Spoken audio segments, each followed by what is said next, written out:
দেখবেন বেশিরভাগ ক্ষেত্রেই আমরা ভালোকে অ্যাসোসিয়েট করি কে কতটা অনাচার মুখ বুজে সহ্য করতে পারে তার সাথে।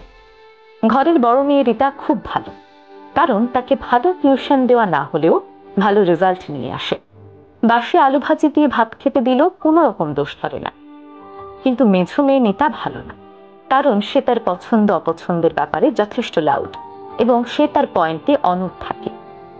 শাহিদ ভাই খুব ভালো মানুষ, কারণ তিনি তার মায়ের বিপক্ষে কথা বলেন না, আবার বউয়ের বিপক্ষেও কথা বলেন না। ঘরের এপাশে মা, ওপাশে বউ, এই দুইজনের ইমোশনাল অ্যাটাকে শাহিদ ভাইয়ের দুই চোখ আজ গর্তের ভেতরে। কিন্তু যেহেতু শাহিদ ভাই ভালো মানুষ, তাই তিনি এই সাইকেল থেকে কিছুতেই বের হয়ে আসতে পারেন না। কিন্তু শাফিন ভাই যে কোনো সমস্যায় আগে বউ এবং মা দুই পক্ষের আলোচনা শোনেন। দুই পক্ষের কথা শোনার পর নিজের ক্যালকুলেশনকে প্রায়োরিটাইজ করে যা সত্য, যা লজিক্যাল, সেই পক্ষে কথা বলেন।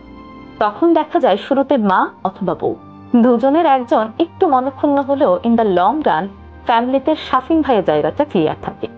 অবশ্যই প্রাইস পে করতে গিয়ে শাফিন ভাই কখনোই শতভাগ ভালো ছেলে কিংবা ভালো স্বামী হতে পারে না। টুম্পা ভাবির মতো ভালো মানুষ পৃথিবীতে আর নেই, কারণ যে কোনো সময় তার ঘরে কোনো রকম ডিসক্লেমার ছাড়াই গিয়ে উপস্থিত হওয়া যায়।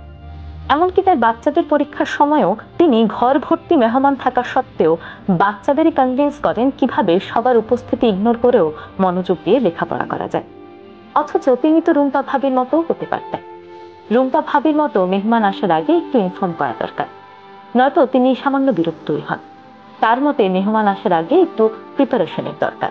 ক্যাম্পাসের সিনিয়র সাদিয়া আপু, ওনার সাথে যখনই ক্যাম্পাসে যাই রিক্সা ভাড়াটা কিন্তু উনি দিয়েই ছাড়েন। কিন্তু নাদিয়া আপু মুখের উপর বলেই খেলা, গতকাল আমি ভাড়া দিয়েছি, আজ তুমি দাও।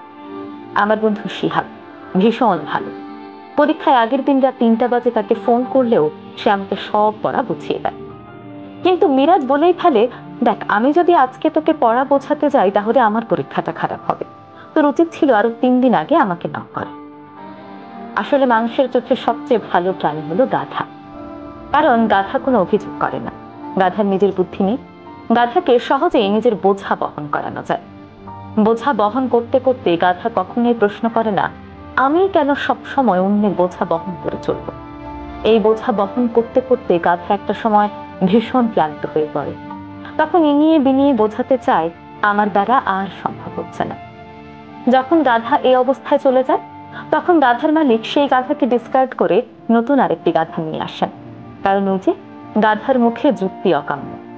ঠিক তখনই গাধা বুঝে যায় তার নিজের জন্য আসলে সে কিছুই করে, নিজেকে দেওয়ার মতো অবশিষ্ট আর কিছুই নেই। সত্যি বলতে অনাচার সহ্য করার মধ্যে ভালো কিছু নেই, সাহসিকতার কিছু নেই, কথায় কথায় সবার পোষ মেনে যাওয়ার মধ্যে ভালো নেই। যখনই আপনি এমন হবেন তখন সবাই আপনাকে ভাঙিয়ে খাওয়ার চেষ্টা করবে।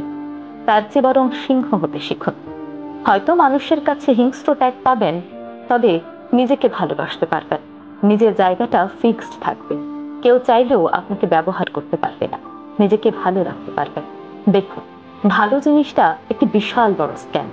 আপনি যত বেশি মানুষের কাছে ভালো, আপনি তত বেশি কাস্টমাইজেবল।